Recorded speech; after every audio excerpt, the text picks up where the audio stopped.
దేవుడు మనకిచ్చిన ఈ మంచి సమయంలో దేవుని మాటలు కొన్ని నేర్చుకుందాం.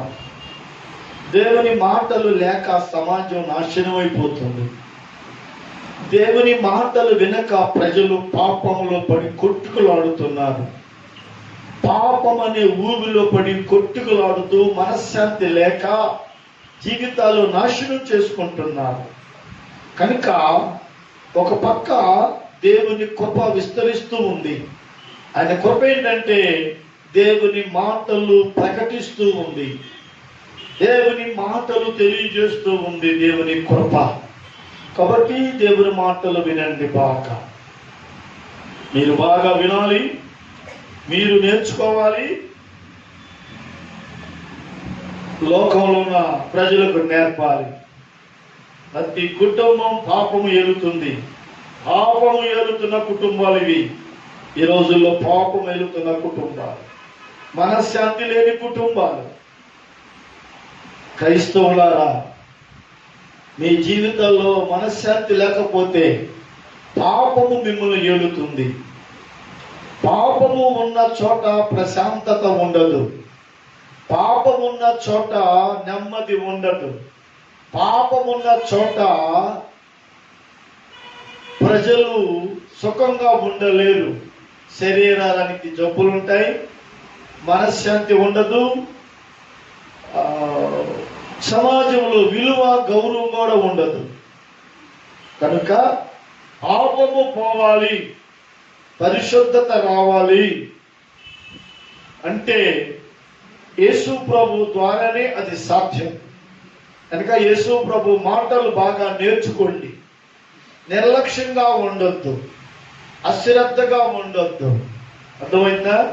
ఎన్నిసార్లు చెప్పినా నువ్వు లోబడలేదంటే నీ మనసులో దేవునికి చోటు లేదని అర్థం. నీ మనసులో దేవునికి చోటు లేనప్పుడు దేవుడే నిన్ను తీసుకెళ్ళి ఒక భ్రష్టు మనసు అనే ఒక పాపిష్టి మనసు ఉంది, ఆ భ్రష్టు మనసుకు అప్పగించేస్తాడు. అప్పుడు నీ స్థితి చాలా ఘోరంగా ఉంటుంది. ఖచ్చితంగా నువ్వు నరకానికి తప్ప పరలోకానికి వెళ్ళలేవు. కనుక మీ మనసులో దేవునికి శోధిస్తే ఆ జీవితము దేవుని దగ్గరికి చేరుతుంది. దేవుడు నిన్ను నడిపిస్తాడు. ఈ సమాజంలో పరిశుద్ధంగా ఉంటావు నీవు. పాపము నీలో ఏలబడి చేయదు. అది గుర్తుపెట్టుకోండి. వాక్యం చదువుకుందాం ఈ సమయంలో. రోమీలకు రాసిన పత్రిక 1వ అధ్యాయం 14, 15, 16, 17 వచనాలు మనం చదువుకుందాం. గ్రీసు దేశస్థులకును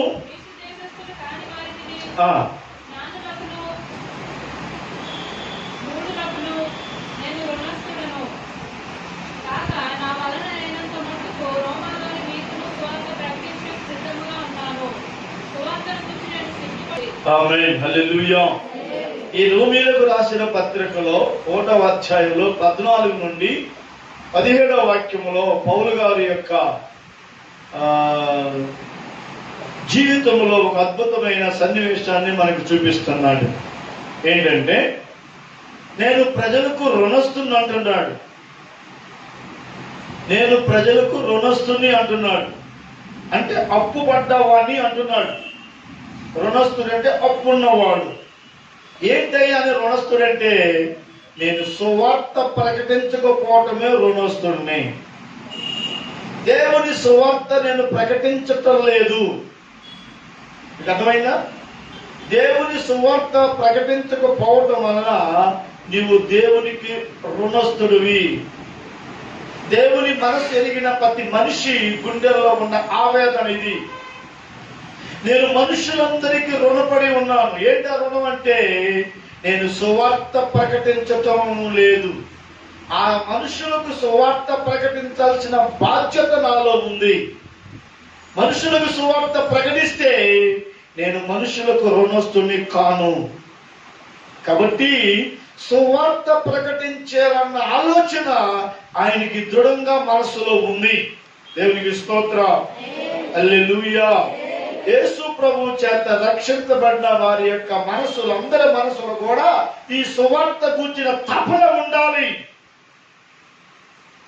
అసలు నిజంగా ప్రభు అయిన యేసుక్రీస్తు నిన్ను రక్షిస్తే, నీ పాపం నుండి నిన్ను విమోచిస్తే, నీవు పాపములు విడిచిపెట్టిన దానివైతే, పాపములు విడిచిపెట్టిన వ్యక్తివైతే ఖచ్చితంగా సువార్తకారి నీ బుధాన మోస్తావు. అది ప్రజలకు తెలియజేయాలి. నువ్వు తెలియజేయకపోతే ప్రజలు నాశనమైపోతారు, ప్రజలు నిత్య నరకానికి వెళ్ళిపోతారు, ప్రజలు అగ్నిగుండంలో కాలిపోతారు. కనుక ఆ నిత్య నరకానికి వెళ్ళే ప్రజలకు నీవు సువార్త ప్రకటించాల్సిన బాధ్యత నీది. యేసు ప్రభువు శిలువను గురించి ప్రకటించాల్సిన బాధ్యత నీది. నీకిచ్చిన రక్షణ గురించి ప్రకటించాల్సిన బాధ్యత నీది. ఎప్పుడైతే సువార్త ప్రకటిస్తావో మనుష్యులను రక్షణలోనికి నడిపిస్తుంది సువార్త. అది ఒక దేవుని శక్తి. రక్షణలోనికి నడిపించే దేవుని శక్తి. ఎప్పుడైతే మనుషులు ఆ సువార్త విని పాప విమోచన కలిగి యేసు దగ్గరికి వస్తారో వాళ్ళకి పాప విమోచన కలుగుతుంది. పాప విమోచన కలిగినప్పుడు నీతిమంతులుగా దేవుడు మారుస్తాడు. దేవునికి స్తుతి కలుగును గాక. ఒక మనిషి నీతిమంతుడుగా మారాలంటే ఆ మనుషులకు సువార్త చెప్పాల్సిన బాధ్యత యేసు ప్రభు చేత రక్షించబడిన ప్రతి వ్యక్తి మీద ఉంది. హల్లెలూయా. నువ్వు సువార్త ప్రకటించడం లేదంటే నువ్వు యేసు ప్రభు శిలువకు శత్రువి. శిలువకు నువ్వు శత్రువి.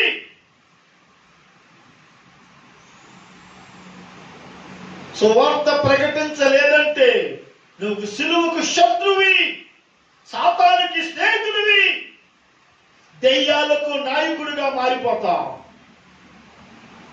దెయ్యాలు స్థావరంగా నువ్వు మారిపోతావు. దేవుని రక్షించింది దెయ్యాలకు స్థావరంగా మారడం కాదు.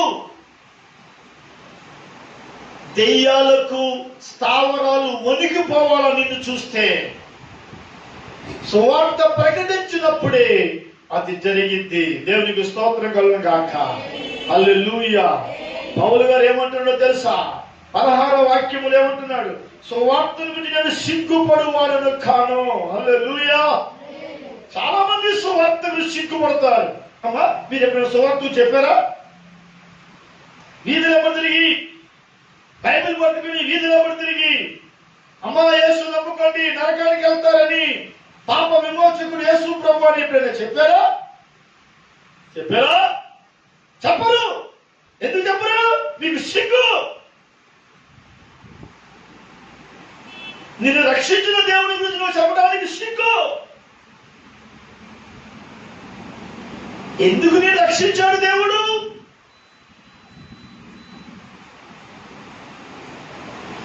అర్థమైందా? పౌలు గారు అంటున్నాడు, నేను సువార్త గురించి సిగ్గుపడే వ్యక్తిని కాను.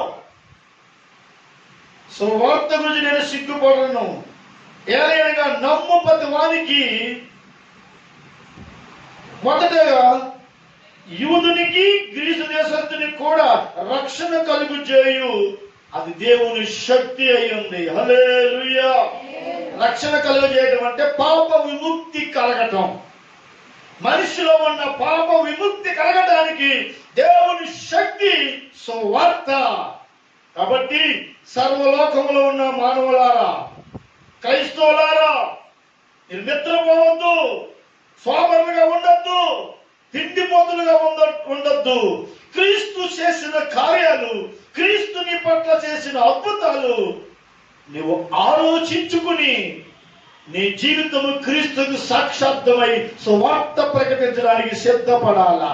హల్లెలూయా. హల్లెలూయా. నువ్వు సువార్త ప్రకటిస్తే ఏమైంది? ప్రజలకు పాప విముక్తి కలిగింది. ఒక పాపి పాపం నుండి విడుదల పొందడానికి అవకాశం కలుగుతుంది సువార్త ద్వారా. మీకు అర్థమైందా?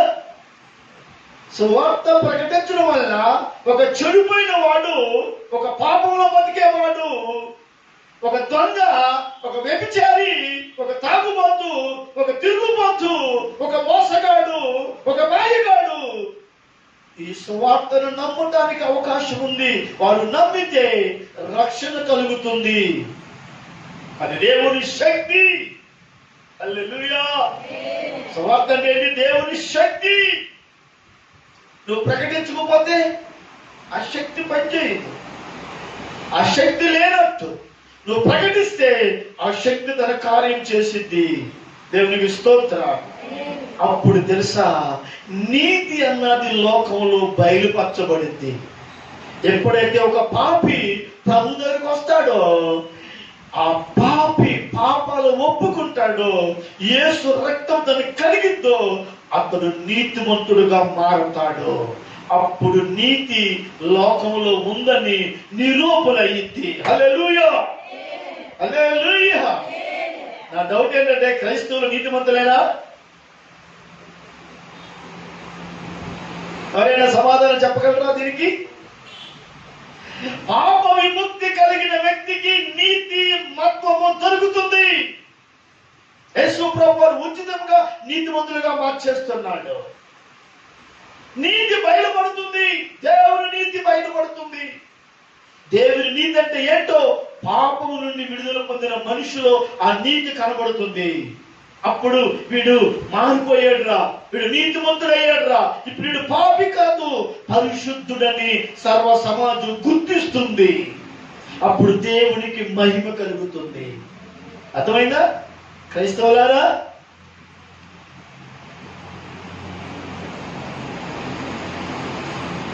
ఇంత సువార్తలో ఇంత కథ ఉంది కనుక పౌలు గారు అంటున్నాడు, నేను సువార్త ప్రకటించడంలో సిగ్గుపడే వ్యక్తిని కాను. హల్లెలూయా. నా ప్రాణాలు ఉన్నంత వరకు నేను ప్రకటిస్తాను. సువార్త ప్రకటించకపోతే నాకు శ్రమ. సువార్త ప్రకటించాల్సిన బాధ్యత నా నెత్తి మీద ఉంది. ఇది క్రీస్తు ప్రేమ జరిగిన వారి మనసు. డబ్బు సంపాదించాల్సిన బాధ్యత నా నెత్తి మీద ఉందని క్రైస్తవుడు ఎవరు చెప్పడం? హలో వినలేరా? అసలు ఆడవాళ్ళారా, మీరు తలుసుకుని ఎంతమందికి సువార్త చెప్పి ఎంతమందిని మార్చవచ్చు తెలుసా? ఒక ఆడ మనిషి విప్లవంగా మార్పు చెందిందంటే, సువార్తకి వెళ్ళిందంటే, నాకు తెలుసు ఒక ఆడ మనిషి లారీ నిండా వ్యానుల నిండా పుచ్చకాయలు తీసుకెళ్లి అమ్ముకునే ఒక స్త్రీ సువార్త చెబుతుంటే ఆ యేసు ప్రభువుని నమ్ముకుందంట. ఈరోజు ఆ వ్యాపారాన్ని మానేసి, ఆ పుచ్చకాయల వ్యాపారం మానేసి, తెల్ల చీర కట్టుకుని, బైబిల్ చేత పట్టుకుని, కరపత్రం చేత పట్టుకుని విజయనగరం టౌన్ అంతా తిరుగుతుంది.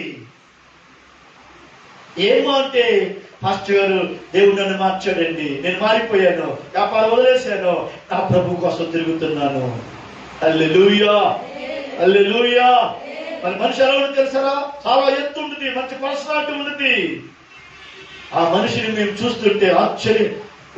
విజయనగరం మార్కెట్ లో ప్రతి ఒక్కరు ఆవిడ సాక్షి ఏం చేస్తారు సార్, ఒకప్పుడు ఈవిడ మంచి వ్యాపారం చేసే డబ్బు సంపాదించే మనిషి ఇప్పుడు వ్యాపారం మానేసింది, పత్రిక పట్టుకుని సిగ్గు లేకుండా వీధిలో తిరుగుతుంది.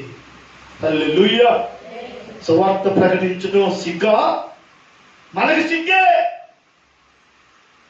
మనకి సిగ్గే కదా. నీకు సిగ్గే. ఇంట్లోంచి బయటకు వస్తావా? ఫంక్షన్కి వెళ్తానికి ఎలా తయారవుతావు? ఊరు వెళ్తానికి ఎలా తయారవుతావు? డబ్బు కోసం ఎంత పరుగులు తీస్తావు? సంపదల కోసం ఎలా పరుగులు తీస్తావు? కానీ యేసు కోసం సువార్త ప్రకటించడానికి పరుగులు తీస్తావా? సువార్త ప్రకటించడానికి పరుగులు తీస్తావా? చేస్తారా? అదొకటి నాకు బాగోలేదండి, ఇంట్లో బాగోలేదండి. యేసు ప్రభు రక్షించింది బాగోకుండా ఇంట్లో కూర్చోబెట్టడానికి కాదు కదా. కాబట్టి ప్రియమైన బిడ్డలారా, జాగ్రత్తగా ఆలోచించండి. సువార్త ప్రకటించకపోతే నీకు శ్రమే. ఎవరైతే సువార్త ప్రకటించడో వాళ్ళకి శ్రమ తప్ప సుఖం ఉండదు.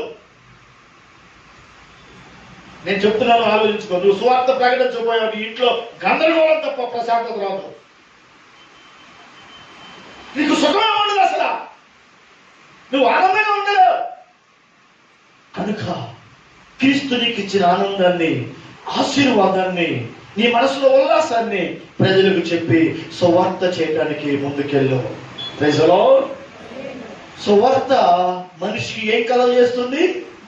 రక్షణ కలుగు చేస్తుంది. ఆమేన్. సువార్త మనిషికి ఏం కలుగు చేస్తుంది? రక్షణ అంటే అర్థం ఏంటంటే పాప విమోచన కలుగు చేస్తుంది. హల్లెలూయా. చెప్పండి మరొకసారి. పాప విమోచన కలుగు చేస్తుంది సువార్త. సువార్త మనిషికి ఏం కలుగు చేస్తుంది? పాప విమోచన. ఏ మనిషి, నువ్వైనా నేనైనా ఎవరైనా యేసు ప్రభు దగ్గరికి వచ్చామంటే ఎవరో సువార్త నీకు చెప్పారు, యేసు గురించి ఎవరో చెప్పారు, ఆ మాటలు విన్నావు, వచ్చావు. వచ్చి నీవు దేవుని మందిరంలో చేరో, ప్రార్థన చేసావు, దేవుడు నీ పాపముల నుండి విమోచించాడు. హల్లెలూయా.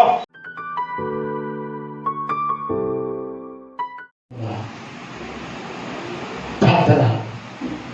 దేవుని సువార్త ఎంత కార్యాలు చేస్తుందో ఒకసారి నువ్వు ఆలోచిస్తున్నావా? దేవుని సువార్త ఎన్ని పనులు చేస్తుందో నువ్వు ఆలోచిస్తున్నావా? పాపి ఆ సువార్త విని ఎలా మార్పు చెందుతున్నాడో, ఆ పాపి జీవితాన్ని ఎలా మారుస్తుందో సువార్త నువ్వు అర్థం చేసుకున్నావా? నీలో ఒక నూతన ఉత్తేజం పుట్టాలా? నీలో ఒక నూతన కార్యం జరగాల. సువార్త ఇంత గొప్ప కార్యం చేస్తుంటే నేను ఇక సువార్తను ప్రకటించడానికి ఏది కాడను, నేను ముందుకెళ్తానని మా పనులే మేము చేసుకుంటున్నాం. మా పనులే, మా వ్యవహారాలే, మా ఉద్యోగాలే, మా ఇల్లే తప్ప సువార్త ప్రకటించట్లేదు. మేము ఆ భారం మాకు లేకుండా పోయింది. సువార్త ప్రకటించడం వలన ఒక మనిషిని సువార్త ఏ రకంగా మార్చిందో మేము చూస్తున్నాము. తండ్రి, ఈ యొక్క విన్న వాక్యాలు మాలో ఫలింపు చేయండి, కాపాడండి. యేసు నామములో ప్రార్థిస్తున్నాను తండ్రి. ఆమేన్.